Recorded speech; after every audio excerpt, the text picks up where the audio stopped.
नमस्कार दोस्तों, मैं रजिस्टर चौधरी आपका आपके YouTube channel YS maths classes पर स्वागत करता हूं।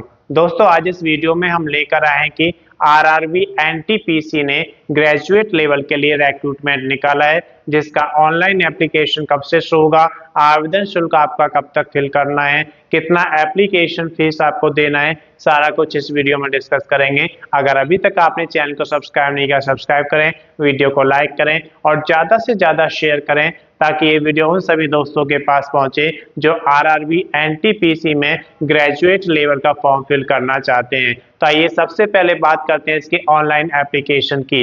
तो इसके ऑनलाइन एप्लीकेशन 21/10/2025 से शुरू हो गए हैं।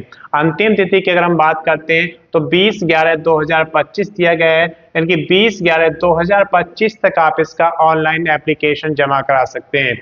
आवेदन शुल्क 20/11/2025 को आपको जमा कराना है। जो आप जनरल, ओबीसी या फिर ईडब्ल्यूएस के अंतर्गत आते हैं तो आपको यहाँ पर 500 रुपये का आवेदन शुल्क देना होगा।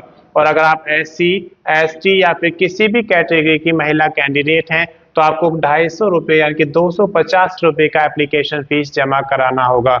ये एप्लीकेशन फीस आप credit card, debit card, net banking या फिर कैश कार्ड के थ्रू भी जमा करा सकते हैं। अब बात करते हैं आयु की। तो जो आपकी आयु है वो 1/1/2026 को कैलकुलेट की जाएगी। उस समय आपकी आयु 18 वर्ष से 33 वर्ष तक होनी चाहिए। अगर आप रिजर्व कैटेगरी में आते हैं तो आपको आयु में छूट दी जाएगी जो आरआरबी एनटीपीसी ग्रेजुएट लेवल नियम के अनुसार आपको मिलेगी। अगर बात करते हैं कुल पदों की संख्या की तो यहाँ पर 5800 पद निकाले गए जो कि एक ऑल इंडिया वैकेंसी यहाँ पर दी गई है, जिसमें मेन वैकेंसीज हैं टिकट सुपरवाइजर की, station master, traffic assistant, junior account कम टाइपिस्ट, सीनियर क्लर्क कम टाइपिस्ट और मैनेजर लेवल की यहाँ पर गुड्स ट्रेन के लिए वैकेंसीज निकाली गई हैं। इसके बाद हम बात करते हैं यहाँ पर योग्यता की। तो यहाँ पर स्नातक पास होना जरूरी है या उसके इक्विवेलेंट आपने किया हुआ है किसी रिकॉग्नाइज्ड यूनिवर्सिटी से, तो आप इसके लिए एलिजिबल हैं, आप इसका फॉर्म फिल कर सकते हैं। कुछ में इसमें टाइपिस्ट की जरूरत है तो वहाँ पर आपका टाइपिंग हिंदी इंग्लिश का भी मांगा गया है, तो वो आप नोटिफिकेशन में आप देख सकते हैं कि कितना कितना आपको देना है। इसके बाद हम बात करते हैं CBT 1 की, जो कि आपका 100 मार्क्स का होगा। इसमें दो आपके एग्जाम्स होंगे, एक CBT 1 और दूसरा CBT 2।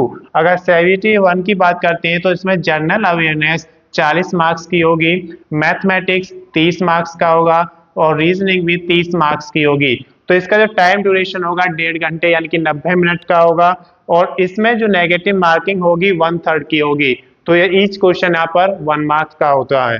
CBT 2 की अगर बात करते हैं तो 120 मार्क्स का होगा, जिसमें जनरल अवेयरनेस 50 मार्क्स की होगी, मैथमेटिक्स 35 मार्क्स का होगा और रीजनिंग यहाँ पर 35 मार्क्स की होगी। इसका जो टाइम है वो 90 मिनट यानी कि 1.5 घंटे का होगा और यहाँ भी आपकी नेगेटिव मार्किंग होगी 1/3। इसके बाद हम बात करते हैं डॉक्यूमेंट्स की। तो जब भी आप कोई ऑनलाइन एप्लीकेशन जमा कराते हैं तो उसमें आपको डॉक्यूमेंट्स अपलोड करने होते हैं, जैसे कि एलिजिबिलिटी के डॉक्यूमेंट्स। तो यहाँ पर आपका ग्रेजुएशन का, आपके पास डिग्री का जो ऑनलाइन एप्लीकेशन फिल करते समय जरूरत होगी तो उसकी स्कैन कॉपी आपके पास होनी चाहिए। इसके अलावा एक वैलिड आईडी प्रूफ, उसकी भी स्कैन कॉपी आपको रखना है, एक वैलिड एड्रेस प्रूफ, उसकी भी स्कैन कॉपी आपको अपने पास रखना है। तो ये सारी स्कैन कॉपी आपके पास होंगी और डोमिसाइल सर्टिफिकेट की स्कैन कॉपी आपको रखना है। अगर आप रिजर्व कैटेगरी में आते हैं तो आपको कास्ट सर्टिफिकेट की भी स्कैन कॉपी रखना है और अगर आप डिसेबिलिटी में आते हैं तो डिसेबिलिटी सर्टिफिकेट भी आपको रखना है। तो ये सारे डॉक्यूमेंट्स स्कैन कॉपी में होने चाहिए।